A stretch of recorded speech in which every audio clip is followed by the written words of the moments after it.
Welcome. Sorry I'm late. As usual, had a slight technical glitch that, of course, I could not detect until I was about to start the chat. Then suddenly I noticed something was awry. So let me know if there's any audio glitches. I had trouble for some reason. My audio interface showing that my mic was working, but then in the application I'm using, which right now is Restream, it was not showing it. I think I got it figured out. But just in case I don't, let me know in the chat. So I thought what I would do in this one is I had my game last night, so I thought I could recap that. I also actually did a little bit of prep work in advance. None Nothing says sounds good. All right, great. Well, thanks for joining. None Nothing. Appreciate it. I actually set up a couple of. Well, I'm using that Miro still, which I had done the mind mapping on yesterday. It seems pretty handy. I'm digging it so far. And there's one of these where you can do kind of presentational. I guess there's a presentation mode. No, I don't. I wanted to go start here. So I guess what I will do is before I get into the recap, there are a couple other things I wanted to check out. Hey, Terrence, how are you? Frederick says I can hear me great. So it seems like everything is good. So Hoosier Larry posted a comment to yesterday's stream, and I talked a little bit about skills and challenges and that sort of thing. So I figured out we could start by hitting up what he says, which I agree with for the most part. But let me read it first, and then we can get into it. So Hoosier Larry said, regarding skill checks, the key thing to remember with checks and anything where success or failure is a possibility or option is what are the consequences to the entertainment of the table and the story. It's important to avoid dead ends created by failures. If you put an obstacle in the party's way and the only way to overcome it is to climb over it, then what does a failed climb check mean? Fail forward if appropriate. Let me get my mouth. You failed your roll, fine, you still make it up. Something wasn't secured correctly in your backpack and fell out, or you slipped and smacked your knee and take a penalty until you were healed or rest. For the most part, I agree. I agree with that. The one thing I will say is I do not run things with my first thought being the entertainment or story. And the reason is that my opinion is the game overall, it's fun. It's entertaining to play. It's entertaining to run, it's entertaining to play. So I don't do something with the express reason of I'm doing it for the entertainment. I try to do it because it makes sense in the moment. When it comes to checks, when I say does it make sense in the moment is are there circumstances in play that make this a dangerous moment, or a moment with not only possibilities of real failure but real consequences for failure. And this comes up a lot, particularly in 5th edition, because it's heavily reliant on skills. But the idea of, well, can you just keep rolling over and over again to do something? If the party can just keep rolling over to do something, and there's no consequences for a particular failure, then there's no reason to roll. Or you should use that roll differently. Like Hoosier Larry says, we can use a fail forward technique, which is you can succeed, but succeed with consequences of some kind. But if you're just going to have them rolling, and eventually they're going to get the number, what's the point in rolling, right? And this frustrates a lot of people when they end up in this cycle where they say, okay, roll. And then it looks like that roll's not going to work. Then someone else in the party goes, ooh, I want to roll. And then they roll. And then it keeps going around. And eventually someone makes it, or even it goes back to the original person who rolls again. Anyway, somebody makes it. What's happening? And I've talked in different videos about, time is always a great consequence. You keep ticking time forward, then you are bringing on random encounters. If there are any other ticking clocks or fronts or anything that are closing in or getting away from the party, then those become things. But I don't generally look at it just for the entertainment. I think the entertainment will come. And I found that entertaining situations, those things are going to happen. I think, to me, I guess I feel like maybe I'm not explaining. I feel like I'm running around circles. I think the entertainment will come naturally through playing the game, through naturally leaning into the situations, playing with the consequences of what players succeed at or fail at. I think if you enjoy the system and you enjoy the setting, that's going to be entertaining. I don't think I need to steer entertainment and say, ooh, make this check because it'll be funny. Things are going to be funny. Funny things are going to happen. I don't need to do that. And of course, the story to me is whatever happens. That's the story. So I'm not going to say make a check for the story or don't make a check for the story, because the story is just whatever happens. But if I were to, basically just cross out those two elements, right, what are the consequences? If there are no consequences, don't roll the dice. Let's see. Frederick says, George Rom had an interesting experiment with his OSR BX add-on in a sci-fi add-on. I'll have to check that out. I don't know that one. Now, Nothing asks, what's the point of playing if you can only fail forward? I don't think you have to only fail forward. Where fail forwarding comes up, it can come up, it can be useful, is, and this is also a design issue, but it can come up if you have something. So, for example, there's a door that the party needs to get to, and the only way forward is to get through this door, and then they fail. That's okay. One, it's bad design, right? You've got the party going and funneling them into this one point, and then this point has a failure, and then they can't get any further. So fail forward is a way of saying, assume, obviously the first thing would be don't design like that. But if you had to have something like that, then fail forward to indicate that, give things a path forward. And it can make sense sometimes, particularly if things like time may not be an issue, right? You want to give a consequence. Maybe it's better I give an example. So let's say that you're in you've snuck into someone's house. They're gone for a week. They don't have any. Either you've done away with their servants and guards, or they didn't have any. But you're in the house and you're trying to get into this chest to get something that you need. Okay. But the chest is locked. So I might say to you, roll the check, pick the lock. Now you might say, aha, Todd, didn't you just say if there's no consequences, then, what's the point? What would failure mean? Well, in this case, maybe there's nothing magical on the lock. Maybe there's no trap or anything. But the point is that if in this case, if you fail, it's not that you don't open the chest, but you've left enough telltale little scratches and marks that when that person comes back and checks out the chest, they will know it's been messed with. I'm still allowing you to progress. You didn't break the chest. You didn't destroy what was inside, but you've added this kind of extra failure.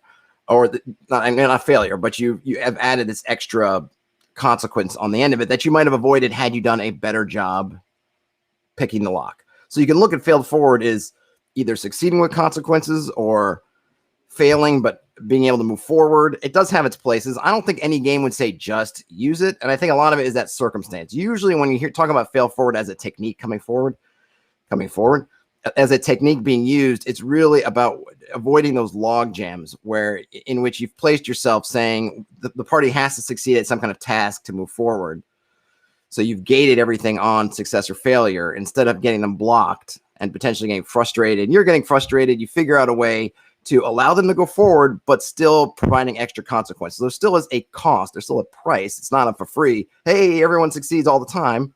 You can keep adding those up, but it's a way of doing that in a sense while the story or whatever's happening, the events are able to keep pushing forward. Let's see. L. Burr, 77. This issue is no issue at all unless there's only one way to progress. Sometimes failure should impede progress to a given path. Yeah, absolutely. Right. There are times where you could do that. And the thing is too, is there's also that mindset among the players, right? If you get in the mindset, and I've tried to do this with my players, and I'm not going to say, oh, I've succeeded at this, or oh, I failed at this. But what I try to explain to them is don't look at it just like you're here and you have to succeed or fail in this particular moment, right? If you were to do something, right, and you're in the dungeon and you're doing something and you cause a cave in front of you, and that blocks progress. It's easy to get in the mindset of, well, we can't go any further. Might as well find the next thing to do, right? Whereas I try to say to them, it's not an impossible task. Maybe you can't get through it now, but you can certainly go back, get some picks and some axes and some hammers and some shovels. You could hire some folk from the village to come and do it, and you can dig your way through there if you want to go that way. Or you could try to see if there's another way in, right? You got to figure it out, but there are ways to do that. Not every game, the way it's played, necessarily has that or gives them the capability to. And I don't blame it on a particular edition, but I blame it on the way that adventures have been positioned as being forward only. Because you'll see a lot of adventures are everything's forward. You're no longer that flow of we do a little bit of this and we go back to town. We do a little bit of this and we go back to town, which really allows you to keep kind of changing your configuration, getting tools that you need and coming back. I don't know if it was things like Strahd and those games that really had a really strong narrative push forward. In those kind of, and particularly the original Ravenloft, you really were, it seemed like you're really supposed to just blow through everything one time and you go on to kind of a straight linear path into the castle. And then once you're in the castle, I think the doors lock. You can't really get out, or the outer gate locks. And it's really just pushing forward till you get in there. Horror on the Hill has a little bit of that, right? Where you get to one moment, spoilers, in which case you reach a point where you can no longer go back to town. And even then they made it kind of difficult to go back to town. But I think over time, you got this narrative push forward, which meant that as a GM, you might not be prepared for your party to go to town. Narratively, it may not even make sense that your party can go back to town. And then players are thinking we got to keep pushing forward, which I think makes fail forward a lot more useful if you're in that situation in which your players and you really potentially don't feel like you can do that kind of back and forth flow. You don't go playing through Keep on the Borderlands like you're going to go to the Keep once and then go to the border and go to the caves and never come back. It's just naturally you're going to need to go back and forth. If you get that kind of flow going in there, then it makes more sense that your players can go back to town and get more supplies, go back to town and get tools they need. But if they feel like, well, we're here and we only can go in and just do that, then they're going to feel a lot more stuck when they reach a proverbial, locked door or whatnot. Let's see. Frederick Ward says there has to be a reward for success.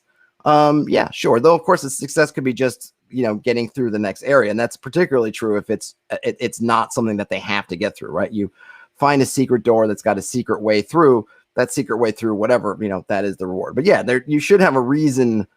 Success and failure should both have a meaning. And if you find that they don't, then you might, probably don't need to test it. Then it's not worth testing. Frederick also says there should be option for success, failure, and mixed results. Yep, I do agree with that as well. Win, lose, or draw. Terrence. Let's see what Terrence got to say. Also letting the party fail forward sometimes will encourage them to press their luck further before resting. Yeah, that's another good point. Kind of a stylistic thing, right? If you can keep moving, but you're piling up these different tensions, these different potential obstacles, right? But you get to push forward more, whereas that if you stop here, you have to go back and kind of potentially start over, then yeah, it might cause them. I always love that push your luck stuff. I'm a big fan of things that make you have to make those tough choices. And Frederick Works says, I always say if it's impossible, that is why you have magic. Yep. Yes. I mean, there is always magic. Of course, that's kind of level dependent and sort of obviously depending on the magic of your world. But I always think that again, I don't think this is edition dependent. I think it's just more a stylistic thing that I try to encourage my players. If you don't have the tool you need, okay, there's a cave in. We don't have pickaxes. Mark it in your mental brain, make a note, and you can go back to town and get pickaxes. Or if you don't want to go to town and get pickaxes, now if there are other places to go to those other places and remember it, and then come back when you do have pickaxes. It's almost that not exactly like it, but if in a kind of I guess they still probably do it, right? The sort of Legends of Zelda kind of thing, in which case, you go in the dungeon and you see there's a thing that needs there's a crack in the wall. So bombs will have that, but I haven't gotten the bomb yet. But I know once I get the bombs, I should come back to this dungeon and check out that wall, because then maybe there's something cool on the other side. It's that same sort of principle in a Zelda game. You kind of know at certain points you don't have all the tools, so you need to come back with all the tools. And again, that's why I try to instill it in my party, and I think it's a good thing to instill is don't call it off as a lost cause. Just get the right tools. And of course, as a GM, you have to be open to these different things. If they made it a cave-in because I didn't want the party to go down that corridor, like that was it. It was just I just wanted to give them a moment, but then they go back and get tools and start hacking into it, right? Then now I'm scrambling. But I should be ready for them to potentially come back and then have something if they do come back. So that was Hoosier Larry's comment, which I thought was good. I wanted to highlight it, and I might try to do this more, bring up comments from things that people bring up if I think that they are sort of discussion worthy. Not a real judgment, just sometimes people have great comments, but I don't have anything really particular to add or talk about, but this one fit the bill for that. The next thing I saw, whoa, and it's got too far. Anyone check this out? I guess this is a screen cap from the Lord of the Rings Amazon. I guess it's supposed to be from the first season. It's funny when we talk about, I think a lot of times just the nature of the internet, nature of these games, how deep in the weeds folks will go on, whether it's 5th edition or OSR or all this stuff. It is certainly not unique to, to, let's say, role-playing games, because I watched the Tolkien Professor, who does that podcast that I mentioned before. He was streaming yesterday. He must have been on for at least 30, 40, 50 minutes just in a stream, just, examining, breaking down, trying to break down this photo. What can you glean from it? What can you see? Who is this? Who is this figure right here? Are these the two trees? Or, all saying, people seeing like, oh, look, this looks like something over here. Right. And then there was another guy who also does a lot of Tolkien kind of Lord of the Rings stuff on YouTube. And I didn't go into the stream, but I think I just checked it out.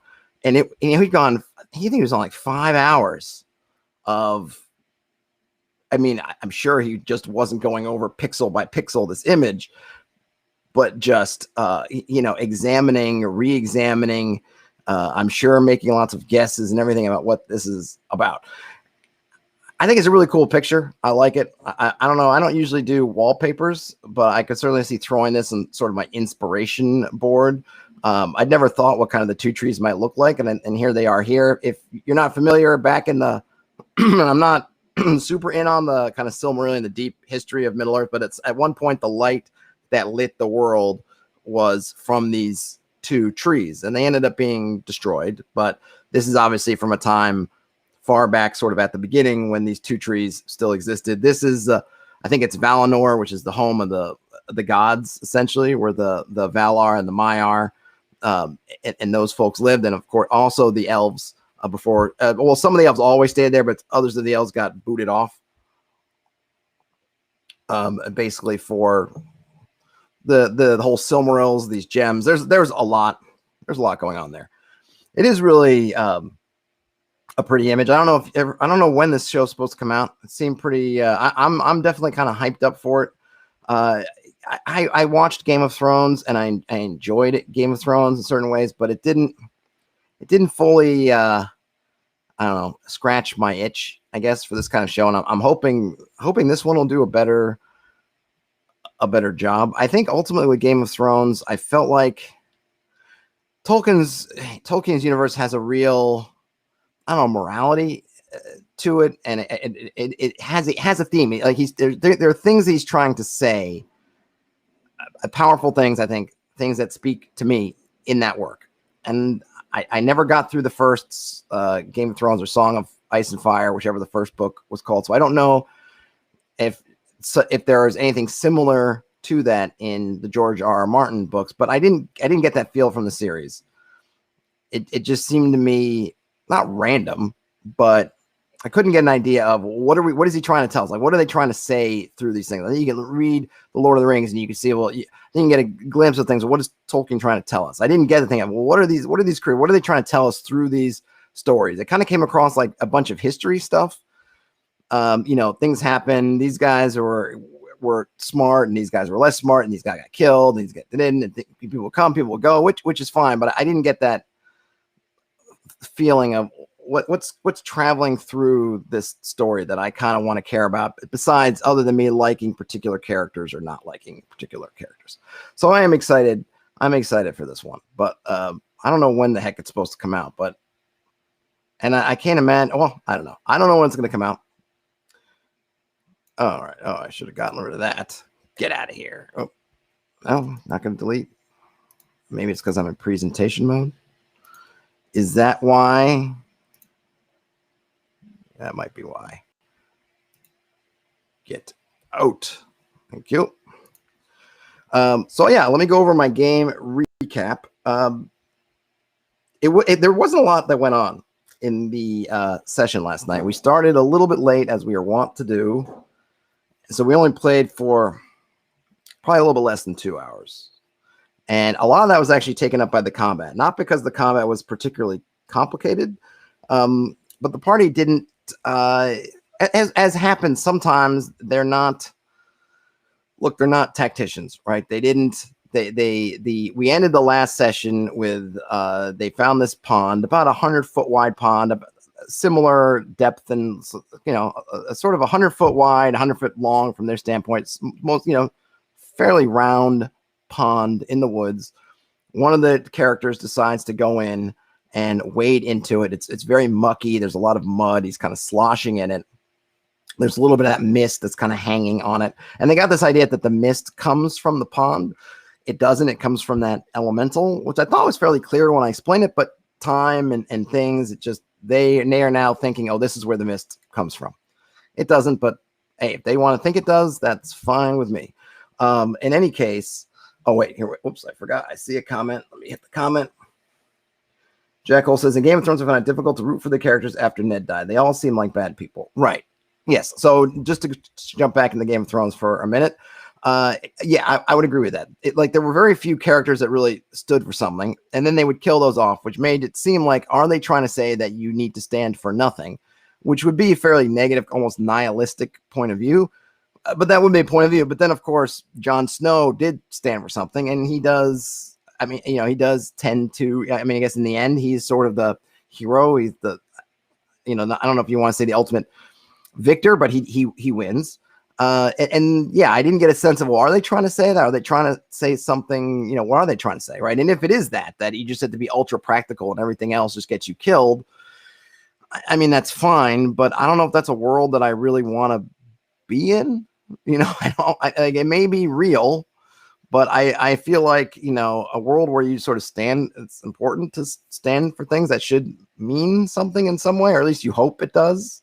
Maybe he wants to say it doesn't stand for anything, I guess is fine, which it's something interesting because the Green Knight also in its own way sort of tackles that question. And, the story does as well. So I don't think I'm spoiling anything. And I find the way the Green Knight story and the movie tackles it much more satisfying than Game of Thrones, if that was what Game of Thrones was trying to tackle. Let's see. Jack Hole says all the characters had to adapt to evil tactics to survive. It was like Machiavelli's The Prince of Thrones. Yes, it was. I mean, maybe Jon Snow is the one that didn't, but it was weird because you could think of these different themes, right? It's like Ned always is very kind of truthful and straightforward, and that gets him killed. I mean, we can look back and it literally gets him killed. What's his name? The son who dies in the Red Wedding. He breaks his word, right? He is someone who's standing up for his word and it's working, but then he decides to go his own way. He decides to take something for himself and then he gets killed. Jon Snow kind of does both those things at different times, but he doesn't get killed. So he's not, I think a lot of people got frustrated with Jon Snow because he seemed to be sort of adamant and like, no, I'm going to tell them whatever as Ned Stark was, but it doesn't. It may cause him setbacks, but didn't kill him. There are definitely times where he sort of did what he wanted as opposed to laying that aside for whatever the greater cause. That didn't seem to do anything. So it's kind of hard for me to look at and say, well, you see, look, you have all these guys, and the one guy who put it all together was Jon Snow, and he did, because he didn't. Varys, does Varys die? I don't remember. I don't want to, it's whatever. I guess I'm sure people spoiled anyway. Of all the characters, it's hard to put I just felt it hard to say, because it seemed like some characters would survive doing things that made other ones die, and it's hard. But I did enjoy it. I certainly watched the whole thing, but it's not. I don't feel like it's something I'm going to go back and watch a bunch of times, and I don't know, like I'm going to be talking about it years from now, like I talk about the Lord of the Rings material. But I haven't read it, so maybe there's more depth and more stuff in the material than I'm giving credit to because of the show. Because adaptations are hard, and you almost always lose something in the adaptation. So I mean no disrespect to Mr. Martin. Okay, so back to the game. Session ended with them. One of the characters wading into this pond. Everyone else kind of on the outside. He sees sort of a greenish glow right below the surface of the water. It rises, and it's a little sliver of this glowing stone that's in this massive. I basically I took a giant toad stat block. I think might have been from Monster Manual. Was it from the Monster Manual? I don't remember which stat block I took. Let's see if I have it here. And then I basically added So I forget, there were some different ones. It might be under Toad, or is it under Giant? Okay, there's Storm Giants, Gnolls, Toads. All right, no, so not there. Is it under Toad? Ladies and gentlemen, where will the giant toad be found? I should have probably looked at the table of contents. That would have been the smart thing to do. But oh, here we go. Yeah, so did I get the picture? Is the picture on there? Did I get it? Let's see, say down there. It's got a couple of stat blocks. We get a giant toad, we get an ice toad, we get a poisonous toad. I used the giant toad, but I pumped up its hit dice to 4+4 as opposed to the 2+4 that it had. So the last thing in that game is this massive toad rises up out of the water. They see the greenish glow, and it tries to lash out its tongue at that character. What was there? And it missed. It missed. So this episode ended with that kind of, or this session yesterday began at this close call, essentially roll initiative kind of moment. So we rolled initiative, and right off the bat, the party just wasn't on the same page, and they don't have to be. I don't enforce like get on the same page. One of the characters wasn't sure if that was a warning. It was weird because it's a giant toad, and I just assumed that giant toad tries to slap you with its tongue, punch you with its tongue. You know it doesn't mean you any good. But one of the players was not so sure of that fact and had a little bit of a conversation about do I know what its intentions are? Kind of what did we see? All this or that. And I basically at the end I said, look, it's like you see a frog. And I don't even know if toads do the thing with the tongues, but whatever. This one did. You see a frog's tongue flash out at a fly. And that's the equivalent of what it did, which seemed to then register with them. Okay, it's not trying to say hello with that regard, but the combat was just kind of disjointed.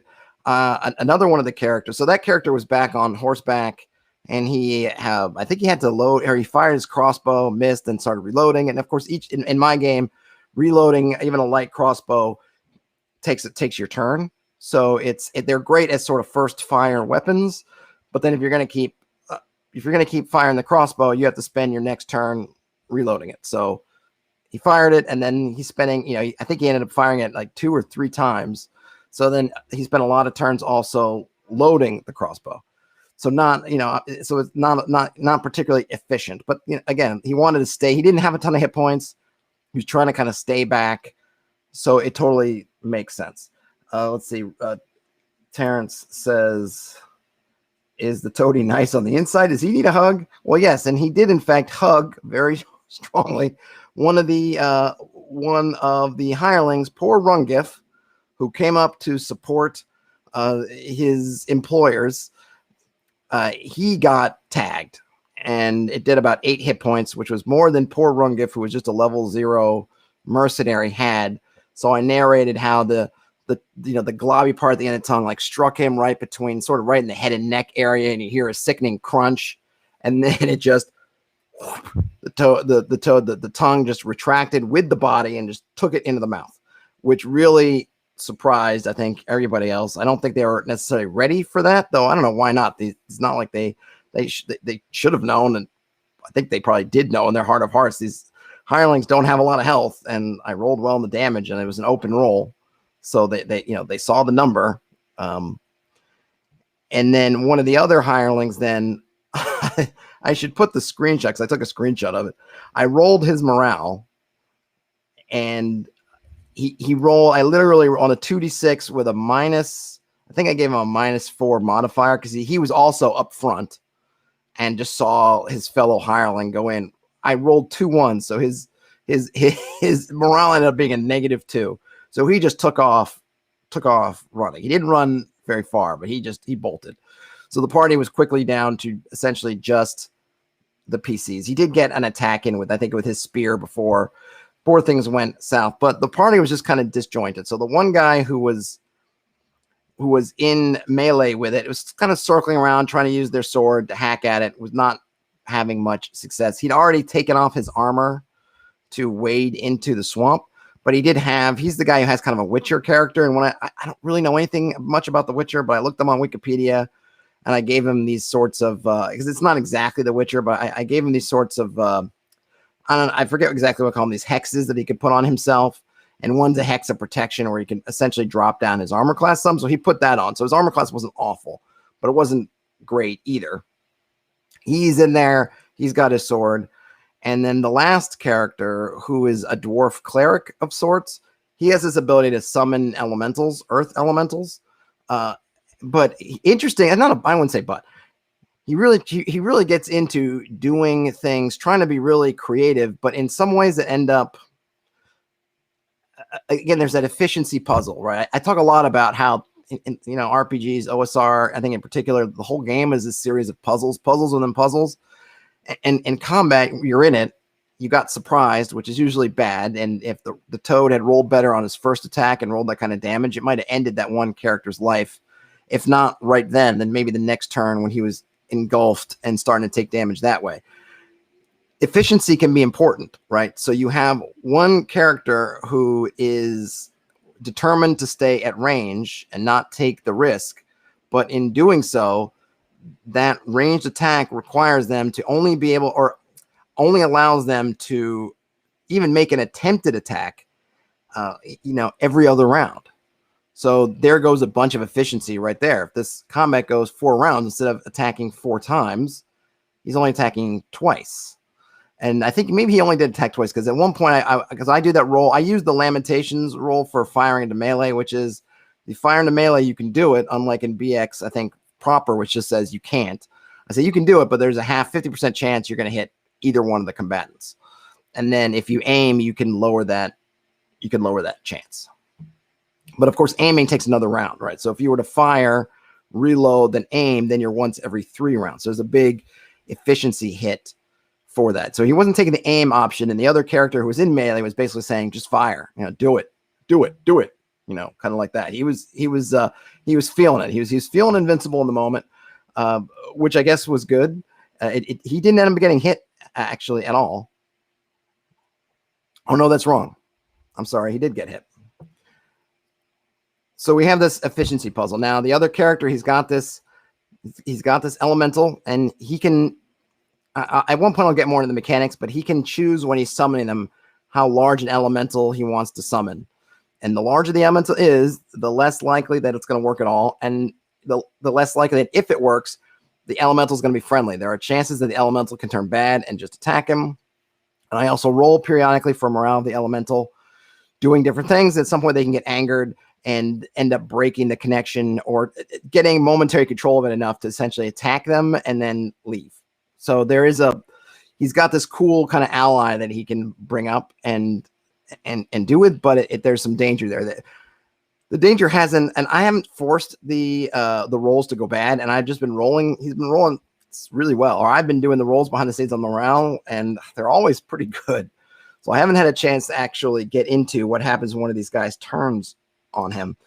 He uses them a lot like he uses them almost like a pony, a butler, all kinds of things. Doesn't really use them much for what I thought what he would use them for, which was to be that extra attacker, to be someone you could put at the front lines in a way like familiars are used in 5th edition, where you can send this guy forward, because if he dies, he doesn't really die. He just sort of, it just goes, he basically, like a demon or something, he just dissolves in this plane, and then his essence is back in the plane of Earth. So there's not any downside really, other than the fact that they're gone until you want to try summoning them again, to put them in harm's way when either you don't want to be in harm's way or you need an extra hand or fist or sword. And they could have, this was a situation where I thought they need an extra hand or sword, but he didn't do that. What he did was he had this plan to try to loop rope around the giant toad, and I guess to pull the toad back or pull it over. It was really almost an impossible task. But unfortunately, and I put this in my missed opportunity here, I wish I would have gotten the full explanation of what the player was trying to do. I try to explain the difficulties. I already talked about how this toad is huge. It's caked in all this mud. It is very slick and gooey and oozy. And so the rope is having a hard time wrapping it, because he's kind of wrapping it sort of loosely, and then he's going to try to tighten the noose. And once he tried to start tightening it, I was telling him it's kind of slipping because the rope just not, it's in the mud and everything. It's not finding nice solid things to the friction even to kind of grip onto. It's kind of slipping. But I said, you can still do it. There's just a chance. But I didn't know really what he was trying to do. And as a GM, I feel like it was my fault for not, when he first gave this idea of me saying, okay, what's your end game with this? Because I let him do it. And then when I realized what he was trying to do, I realized, and I thought, well, your character probably should. I mean, I thought like, well, your character would probably understand that this is tough, right? If you think about a rock or something that's half in mud, like the suction of the mud and the water, and this thing is low to the ground. It is very heavy. Like the idea that you're going to topple it backwards or even slide it back. That's really tough. I talked about how the thing was twice as big as his elemental, which was a 2-hit die elemental. So his elemental wasn't that small. And this thing was in kind of total bulk, at least twice the size of that. Hard ask to kind of do that. And I wonder if I had mentioned, or if we'd had that conversation before, that he would have done something else with his actions, because this again was something that involved multiple actions. As he takes the rope, he's on top of a pony. He gives one rope to the elemental. He instructs the elemental to walk around the toad. BX, there's no opportunity to attack. So it's okay. And he kind of makes it around. Then he went the other way. So they're doing those multiple loops. Okay, now elemental takes the rope, starts trying to walk back on land to start to pull it tight. I'm going to take the rope and I'm going to try to do this other thing. Right. So we're getting efficiency of the battle is just coming to a screeching halt, in essence, because he's doing that plan. The other guys aren't helping with that plan. They're not on the same page. Only one guy at this point is in melee, because both of the hirelings that were combat focused, they do have a torchbearer, but that torchbearer was like, I'm not getting involved, and just kind of ducked down and hid. And in fact, when the one hireling ran off, he ran off and huddled back with that torchbearer who tried to comfort him in his own way. So it just was a very disjointed battle plan that could have been tough. But I ruled that the toad, it wasn't like a guardian. It wasn't trying to stop them. It is definitely empowered and has these abilities because of the stone, that kind of ill earth stone type thing I mentioned. That's a sliver which is buried in its head, but it got kind of what it's wanted. So I forgot. So one other thing is the guy who had the sword, he has a crossbow. This is great. I love this character for this. This character has this. He plays a very self kind of cocksure warrior type. He has this crossbow that he is named Crossy, and he'll say stuff like Crossy never misses, and then when he misses, there must have been something else, or he loves his crossbow Crossy. It's like his prized possession. So he had got in the mix, and then the stuff with the rope started happening. He decided to kind of get out of the mix. Or no, I'm sorry, I got this backwards. He was right kind of next to the thing. He ran back to the shore, and then the toad did a leap, a frog splash. Rest in power, Eddie Guerrero. Did a frog splash, kind of knocked him off his feet. And at that point, he had Crossy in his hands, and he dropped Crossy and then pulled out his sword, and that's when they started doing the circling stuff. So he did get hurt. But he was able to get up. The toad wasn't able to capitalize, mostly because when the toad's turn came up again, he had 3 guys in front of him. He didn't care which one he ate. Rolled, got one of the hirelings, and that was the end of the story. Had he rolled the PC, he would have hit him, and it would have killed him, I think. But it didn't. So anyway, so the toad, I decided that the toad's got a meal. It's full. And I don't know if amphibians are like them. I think of reptiles and other animals that they eat kind of something sizable, and then they don't need to eat for a while. So they just kind of go back. So he's trying to get back down into the muck. Now the elemental is trying to pull, and the dwarven cleric decides the thing that's kind of, he jumps on the back of the toad. I'm thinking, okay, this is cool. What is he going to do? But he really just wanted to kind of, he wanted to sort of secure the rope as best he could. I said, well, you can kind of tie it off, but it's not a great knot, and there's still all kinds of issues with the rope, but you tie it. And then I thought maybe he'd try to do some combat from on top of the toad. And I wasn't sure how to handle that, actually, because it seemed like, I still not even sure how I would have done it, because you're on top of the thing. Do you need to roll an attack if you're going to take your blade and just start in there? I mean, it's all about kind of damage. I might say the mud, because it's all caked with mud, might mitigate it somewhat. I might have just given him some free hits on it, or at least until the toad's next turn, when maybe the toad would try to knock it off because of the pain. But he didn't do that. He jumped back. He jumped back down. Okay, I had him roll to jump because the toad is slick. It's not easy. Stuff's happening, but he did well. And I even gave him like the kind of a superhero landing where he kind of punches down on his knee.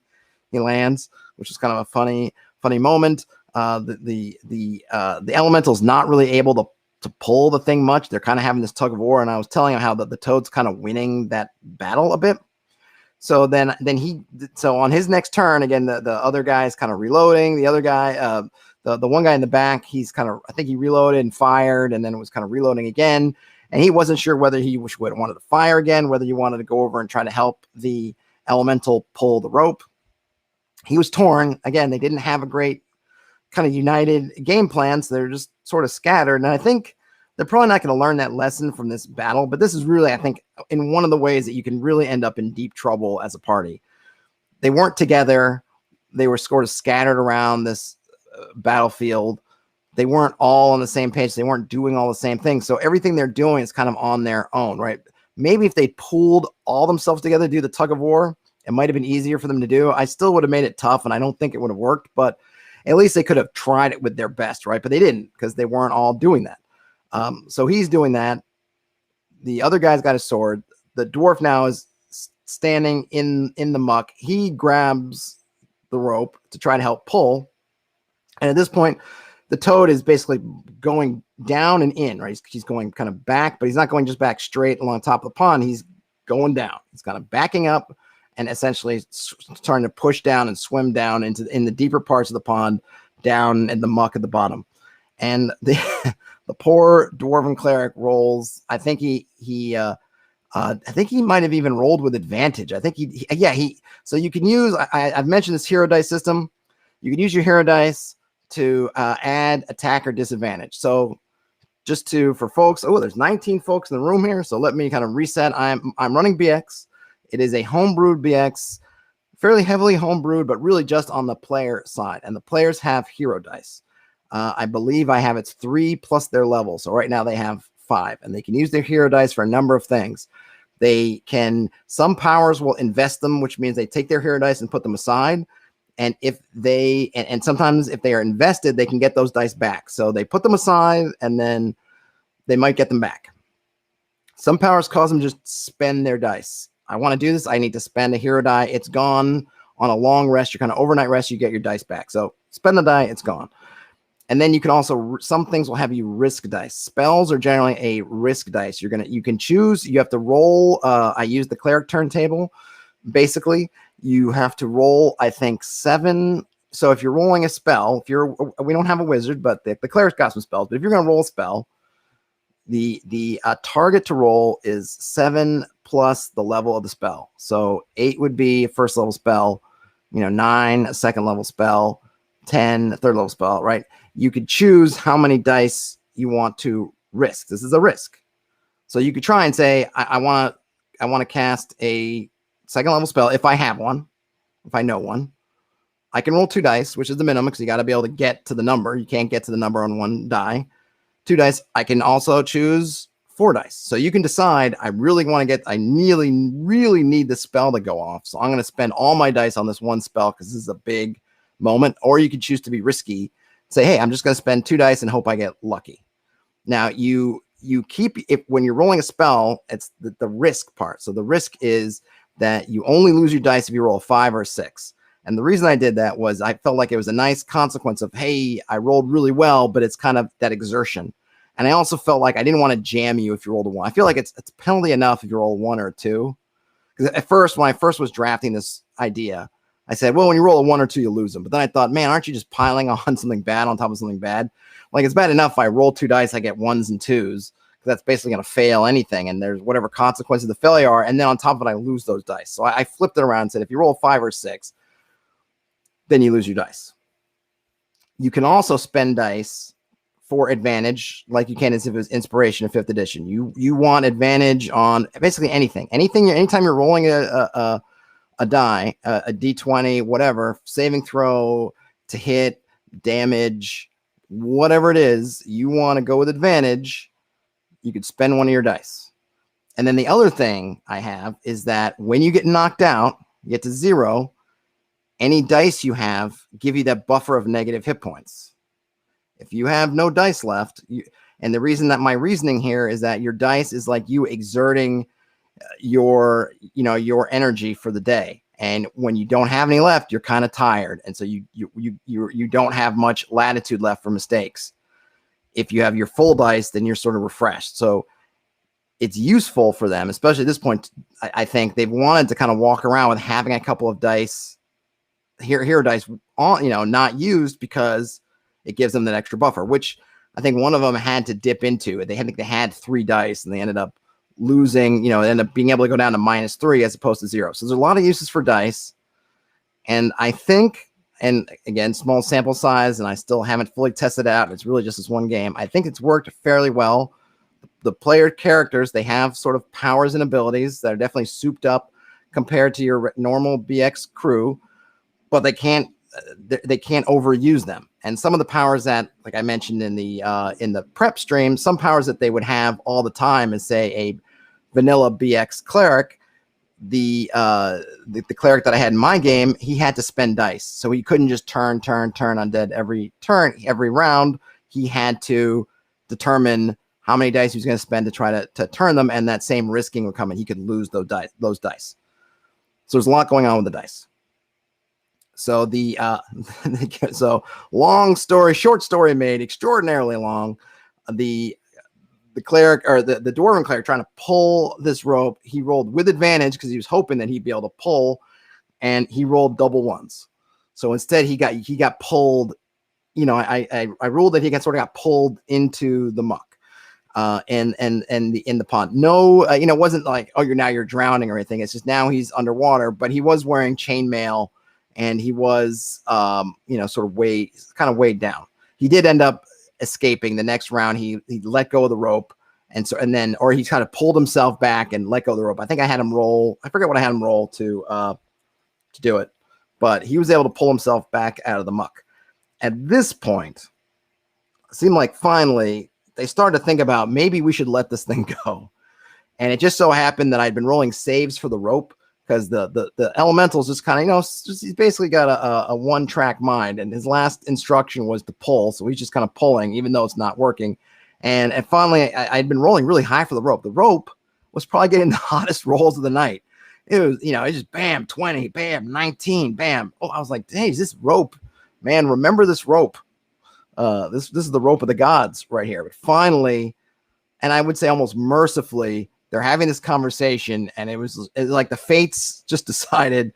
The rope finally gave out, and then kind of like in Jaws, where they first fish for the shark, and they get to the wire, and then it looks like they're gonna pull the shark someone out of the water, and the wire snaps. Similar moment, the rope didn't snap; it just came loose. It was just like it. It was slippery. It wasn't really on there very good. Anyway, it just kind of came loose. And they pulled up the rope. And so they had a real discussion about, should we just leave this thing alone? And they determined that, yeah, they should probably leave it. Terrence says, we're going to need a bigger rope. Indeed. A bigger rope, a lot more rope. But they did finally decide, let's not bother it. I mean, there wasn't anything they could really do at this point. The toad was way down deep in the water now at this kind of deep end of the pool. They don't have any, they had no eyes on it. The toad was very much near the surface before, just slightly below the surface, which is why they saw the glow. At this point, though, it's gone. and they had no means to get at it. I think other than they might even mention like, should we throw stuff in the lake to try to bring the thing back out? And somebody really pointed out that we're at least a couple of us are low on hit points. We got one. We already lost one guy. Other guy is not in fighting shape. I was kind of thinking if they threw stuff in the lake, it probably would come back out.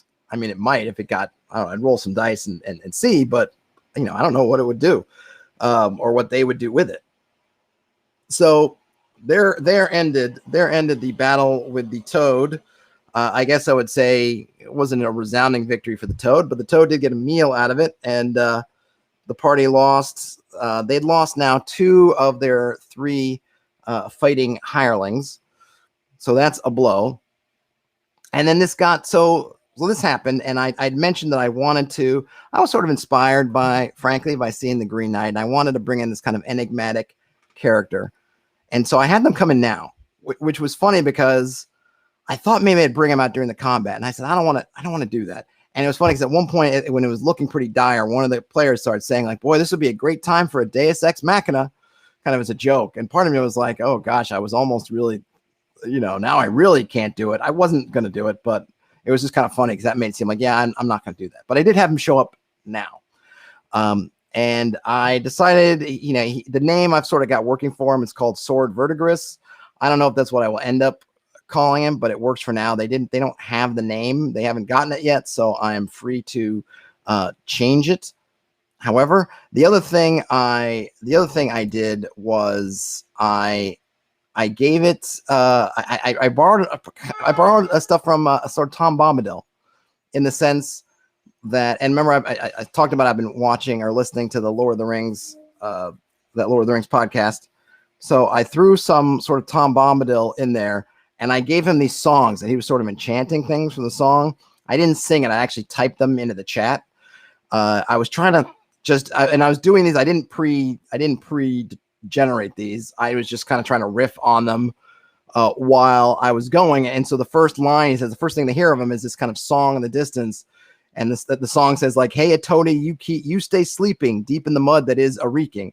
So I was trying to do that kind of Tom Bombadil sort of rhymes, but also this idea of he's sort of enchanting it, keeping the toad. He knows the toad's there, and kind of keeping the toad docile and asleep as he's passing around the swamp. And then, as he gets closer, they hear him say, you withered woods, keep your breath at bay. I shall not tarry past the end of day, which showing again that he has knowledge of the woods, knowledge of what's up. And the players really picked up on it. They're like, oh, this guy's been here before. So they start calling him for help. Help. Do you want to come help us? And he wasn't really interested in helping. And in fact, I mentioned how they don't know if he sees them or not, but they had backed off to rest, and he passes kind of between their resting spot and the pond. And as he's passing, he says, he sings, rest your bones while you might, for dark things stir come deep of night. And then he kind of moves off.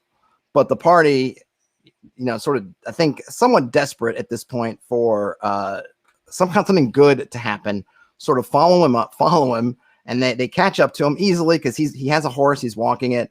They see that he has a shield on the side of his horse that has the standard of a sword wrapped with ivy around the sword. So they kind of pass up to him, and they ask him if he knows somewhere safe to rest, and he says he does. There's a shrine nearby. Let's go. I'll take you there. And in which case the players all look at each other like, oh no, because this is the shrine that they had destroyed. This was the shrine that they had already found that was a safe haven that they had ruined. And while he's walking with them, they're trying to get information from him. They're really just they're going after him hard for like, what can you tell us? Or what can you, what do you know? And he asked them about they'd already seen a glimpse of the caves, or one of the players seen a kind of glimpse of the caves. And so I gave them this other rhyme: wolves in caves howl in despair as goblin guests in goblin lairs, which was my way of hinting that the wolf folk that they were looking for were in these goblin caves, aka the Caves of Chaos. And then I think he said, I think they might ask him one other thing, like, did the goblins not worry him? And the last rhyme I gave them was, the goblins have no mastery on me. They know enough to let me be, which was, again, kind of pulling from the Tom Bombadil idea of sort of mastery of things. Who's the master of what that kind of thing. So I was kind of proud of myself for being able to pull those rhymes out of my butt, so to speak. So of course they get to the shrine and it's ruined, and he sees that it's ruined, and he is just distraught. He can't even fathom what's happened, and the players are kind of scrambling, like, who did this? What? Oh, I can't believe it. Oh, what a tragedy. Which was funny. And I don't have deception checks or anything like that. And right now, this individual doesn't really have reason to suspect them of it, or maybe he does. I think he's going to have. I'm trying to think of how he might put things together, because he's definitely interested in figuring out who did this, and I want to bring kind of a curse, something else to bear, and I think this is how it's going to happen. But at least in this moment, he wasn't, it wasn't a situation of you did it. But what he was is he was so just overcome with just anguish and anger and grief that, their sort of audience was kind of finished. And at that point, the party had to make a choice, or they decided to make a choice. They lost. They were all kind of low on hit points, or one of them was kind of full. The other two were sort of had some, didn't have a lot of hit points left. They have one guy has healing. He can spend some dice to heal himself, but just himself. They weren't sure what to do. Right. And so they really were thinking, let's go back to town, which I was totally fine with. They had said, it was actually, honestly, it would have been, they didn't end up taking that choice, but it was, I probably think, and ultimately it was the wiser decision there. It would have been the wiser decision, which was, we got to go back to town. We got to resupply. We got to get some more men. We kind of got to prep back up for this, and we can come back. But then the other hand, they were thinking the road. They were also thinking of, so if you missed it from last time, the party had followed up this river and kind of cut over. Their kind of town is on the far side of the river. They know where there's a ford. They're passing it, but it is sort of hilly wilderness between them and the town. There's not the road that they took. The road actually goes down, and then there's a bridge that goes over the water, and so the road doesn't go directly where they need to. So they could either backtrack the way they came all the way back down to that road, then follow the road around and go back up, or they could try to cut across. And they were thinking to cut across, like, through unknown country, though, to a known location.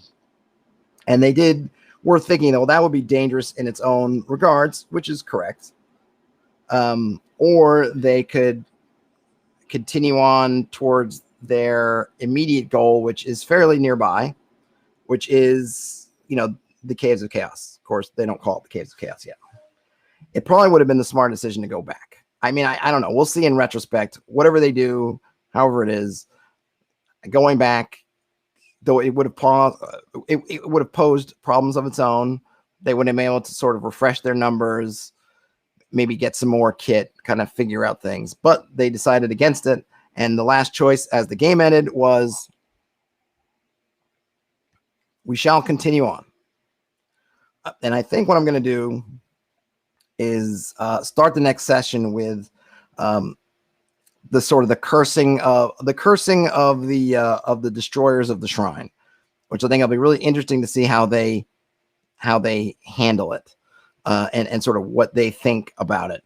And I also want to make clear that it's not just somebody just kind of cursing, that there is some power behind this curse. But I also have to figure out how I want to word the curse. What is the curse going to say? I don't want it to be super specific. I want it to be something sort of vague, and I want it to be a curse that they have something to do with, that they can address. Going to the Lord of the Rings again, because I seem to be obsessed with all things Lord of the Rings right now. Right, you had the I forget what they call them, the oath breakers that Aragorn recruits. Right, they had broken their oath and they were cursed, and they were able to undo the curse by helping Aragorn out. I don't want it to be cursed. It's like, you're gonna die, shaking his fist. I want there to be a curse that, in the wording of the curse, gives them some way to redeem themselves of the curse, and then some hint of what the consequences are. Right? I think the oath breakers, they got some like, you will not rest. I don't know, something like that. Like you will never rest until you finally, come when a king of Gondor calls, kind of thing, right? Which sets up the fact that they literally can't rest. They're stuck in this kind of undead, ghostly state. But also the means of their redemption.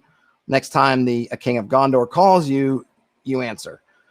So I need to figure out how to word that, how I want it to be, what kind of consequence they might sort of suffer that's interesting. It can't be debilitating. It can't be something, well, we can't, now everything is super difficult because we have this curse on our, it's got to be something, and I want it to be more interesting, and I want to really push things forward. So we'll see how that works, but that's how it ended. That was the end. Terrence says, make their equipment break down really fast until they make it right. I mean, maybe, but boy, that's something that ends up making things a lot difficult. Maybe I could make it something that they're going to have some kind of mark on them, or maybe people in towns will generally be negative towards them, which wouldn't necessarily, hurt them, but it might, prices of things might go up. They might not be able to get things that they want. I don't know. I got to think about it. That is the recap. I don't think did I have anything else in here to talk about? I thought I had one more slide, or did I? Oh, I did. Okay. Just as a general note, I am setting up the channel membership. So through YouTube, since now, thanks everybody, I'm over 1,000 subscribers. One of the things I can do is I can set up channel memberships. So I'm doing that. I actually got one set. So what happens is you have to set up these levels. I set up one level yesterday, and it actually got approved. I think someone at YouTube actually has to look at it, put eyeballs on it, and approve it. But now I'm kind of rethinking it, because the one weird thing is you can't change the pricing once you set it up. So I'm thinking now maybe to have some multiple levels, but it's going to be, so here's my note here, right? I'm not sure about the specifics yet. I'm probably going to launch it as soon as I can, just to get something up there. And then it's going to be a work in progress. The issue is that if you have, let's say right now I have one level. If I decide to tweak that level later, like change the pricing, or I don't know if you can change other things, but definitely change the pricing, you can't. What you have to do is you have to dissolve that level, which kicks everybody out, and then make a new level.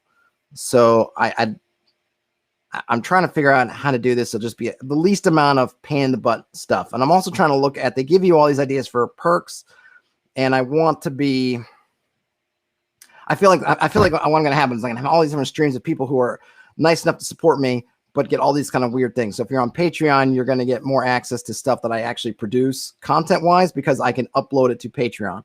I don't know of a way to link that stuff with YouTube channel memberships, because I don't think I get access to people's emails or anything like that to send them stuff. It would be really nice if there's some way of integrating and say, hey, if you're a YouTube member, it kind of works the same as this, and I can do something. Maybe there is once I get it set up. I don't know. Most of the perks in front of in front of the stuff tend to do with, hey, in the chat, you get your own kind of icons. I can set up, hey, I can have members only chats. I can have members only streams. I can do, I can post more stuff, but I think post in this case is more like, hey, there's an image, or hey, there's something else. So I got to get into it, and I'm trying to figure out, like there was something like, hey, you can make it so only members can leave messages. Well, right now for me, I want everybody to be able to leave messages. I don't want to make it that only members can chat. If I get to a point where I get a ton of people in the streams, then that might make some more sense, especially if it's a very low number, I think, right? But I haven't gotten it all figured out, but I am working on, I'll get something up soon. Jackal says, the curse of whistling nostrils minus 2 surprise checks. Yeah, absolutely. Maybe they have bad breath.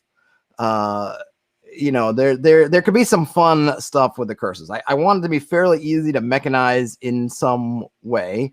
I want it to be meaningful. But yeah, I gotta. Oh, here's what's Terrence. The curse of deliciousness monsters with bite attacks have +2 to hit. Yeah, that would hurt. These guys only have like 7 or 8 hit points max right now. So that you give something like this toad +2 to hit. That's lights out. But yeah, maybe they're followed around by rats or something. I don't know.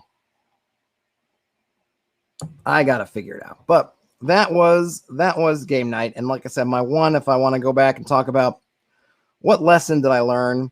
I think it was that I would say might be helpful for other folks would be if you see your players coming up with some sort of plan, or they're starting to do things that are clearly leading towards or part of a plan, but you don't know what that plan is, ask them about the plan, because they may not be considering things that and I don't think like what I was telling the player was not giving away anything secret about the monster. It was stuff that was, I think if you were there, was fairly obvious. They weren't really thinking about it. So, they were going around this plan only to kind of find out halfway through that maybe this plan's not as good as they thought.